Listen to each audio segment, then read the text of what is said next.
Olá, meus queridos alunos, tudo bem com vocês? Hoje nós vamos sair do capítulo 1, né, que fala sobre história e tempo, né? Nós estudamos, eu acredito que não tenha ficado nenhuma dúvida, porque foi feito leituras, foi explicado o assunto, né? Fizemos atividades, foram corrigidas, fiz perguntas, né? E vocês responderam, foram capazes de responder. Então, hoje, nós vamos continuar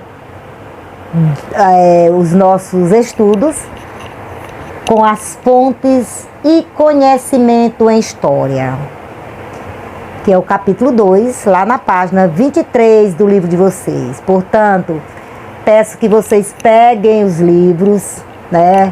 Peguem o seu livro e acompanhem a videoaula com atenção, tá bom, gente? Tenham calma, não tenham pressa, assistam quantas vezes for necessário. Quando for na próxima aula, a gente tira, as nossas dúvidas serão tiradas, tá bom? E lá no final do livro, no final do conteúdo, no final do assunto, lá na página 31, eu vou deixar para vocês a atividade. Aí vocês vão responder a página 31 e a página 32, tá bom? Esse capítulo, ele vai falar, gente, mesmo vocês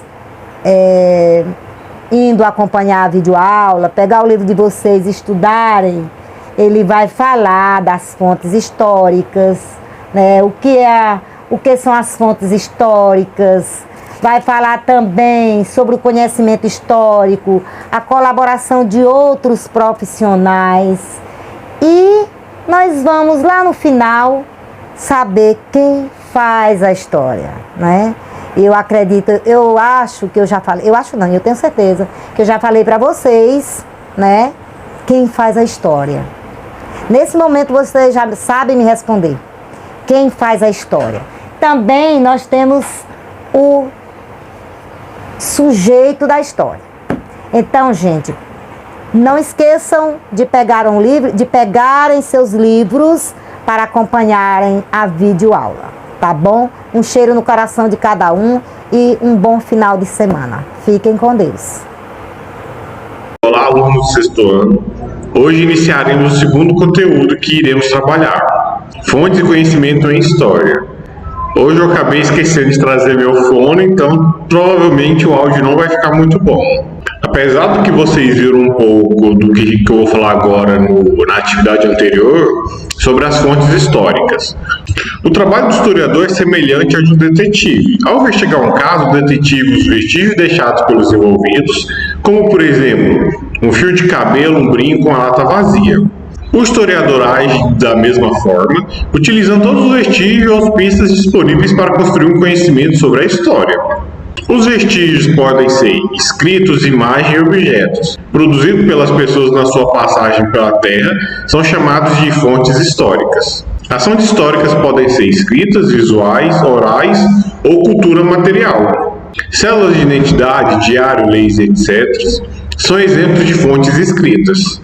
Fotografias, pinturas, desenhos, cartões postais são exemplos de fontes visuais. Cantigas, lendas, entrevistas são exemplos de fontes orais. Nas sociedades que não usam a escrita, é quase sempre pelos mais velhos que os mais novos ficam sabendo da história de seu povo. As lembranças dos mais velhos são, portanto, uma fonte para o conhecimento da história. Brinquedos, móveis, vestimentos, etc., são objetos da cultura material de um grupo ou um povo, e como tal, também são importantes fontes históricas. Agora iremos falar sobre o conhecimento histórico. O termo história vem do grego antigo e significa procura, pesquisa. Portanto, para os antigos gregos, historiador é aquele que pesquisa, investiga e procura saber.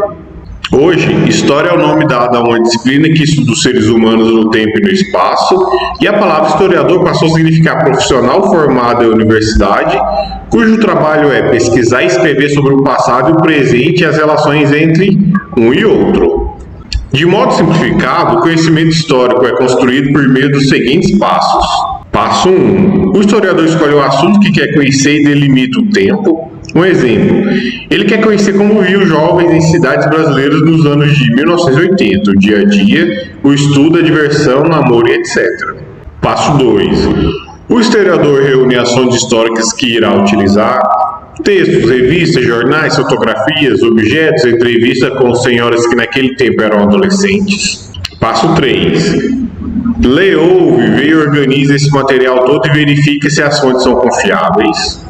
Passo 4. Usando o método histórico, constrói uma interpretação sobre como viviam os adolescentes brasileiros nos anos de 1980. Ao final do trabalho, o historiador não constrói uma verdade completa ou definitiva. O que ele constrói é uma versão da história que pode ser criticada ou superada por novas pesquisas. Só que o historiador não trabalha sozinho.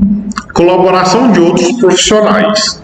Para construir um conhecimento sobre um determinado povo ou episódio, o historiador necessita do saber elaborado pelos profissionais de outras áreas, como os geógrafos, os arqueólogos. Os arqueólogos estudam os povos por meio de vestígios, materiais deixados por eles, como restos de cascas, instrumentos de trabalho, pinturas feitas de rochas, vasos e entre outros.